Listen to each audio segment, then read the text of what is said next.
తాటక వధతో అడవిలో మళ్లీ శాంతి నెలకొంది. రాక్షసుల భయం తొలగిపోయింది.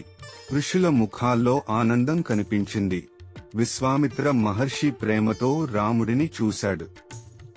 రామా, ఇది కేవలం ప్రారంభం మాత్రమే. ఇంకా ఒక మహత్తర కర్తవ్యం నీ ముందుంది. రాముడు వినయంగా నమస్కరించాడు.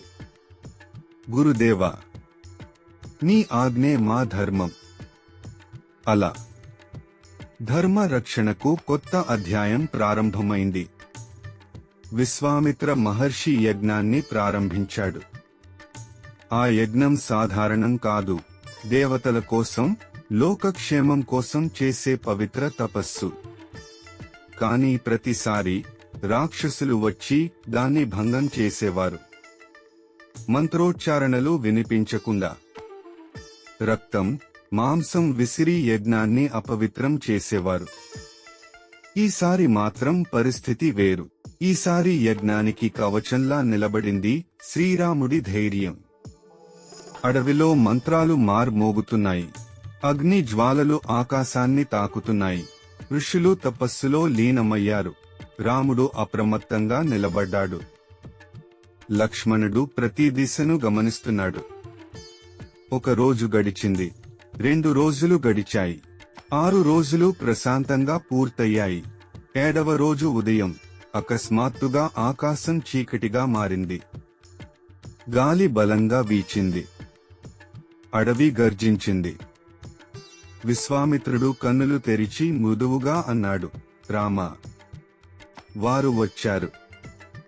ఆకాశం నుంచి భయంకరమైన నవ్వులు వినిపించాయి. 2 మహారాక్షసులు ప్రత్యక్షమయ్యారు. మారీచుడు, సుబాహుడు. వారి రూపం భయంకరం. వారి ఉద్దేశ్యం విధ్వంసం. వారు యజ్ఞంపై అపవిత్ర ద్రవ్యాలు విసిరారు. యజ్ఞాన్ని భంగం చేయడానికి ప్రయత్నించారు. లక్ష్మణుడు కోపంతో ముందుకు అడుగు వేశాడు. కాని రాముడు ప్రశాంతంగా నిలబడ్డాడు. విశ్వామిత్రుడు అన్నాడు, రామా, ఇది నీ శౌర్యానికి సమయం. రాముడు తన ధనుస్సును ఎత్తాడు. ఆ ధనుస్సు శబ్దం అడవిలో మార్మోగింది. మొదటిగా రాముడు దివ్యాస్త్రాన్ని ప్రయోగించాడు. ఆ బాణం మెరుపులా దూసుకెళ్లి సుబాహుని ఛేదించింది. సుబాహుడు నేలకొరిగాడు. మారీచుడు భయంతో ముందుకు దూసుకొచ్చాడు. రాముడు మరొక మంత్రబాణాన్ని సంధించాడు.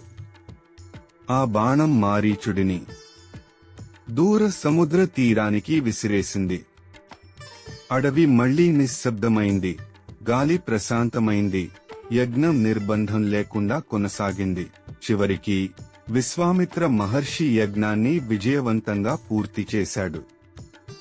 ఋషులు సంతోషంతో రాముడిని ఆశీర్వదించారు. విశ్వామిత్రుడు ఆనందంతో అన్నాడు, రామా, నీవు కేవలం యువరాజు కాదు, ధర్మస్వరూపుడివి. రాముడు వినయంగా తల వంచాడు. ధర్మాన్ని కాపాడేవారిని దైవం ఎప్పుడూ కాపాడుతుంది. శక్తి కంటే గొప్పది నియంత్రణ. బలం కంటే గొప్పది వినయం. కోపం కంటే గొప్పది ధర్మం. రాముడు శక్తితో గెలవలేదు, ధర్మంతో గెలిచాడు. అలా యజ్ఞ రక్షణ విజయవంతమైంది. కాని ఈ ప్రయాణం ఇక్కడితో ముగియలేదు. ఇప్పుడు వారి అడుగులు మిథిలా వైపు సాగుతున్నాయి.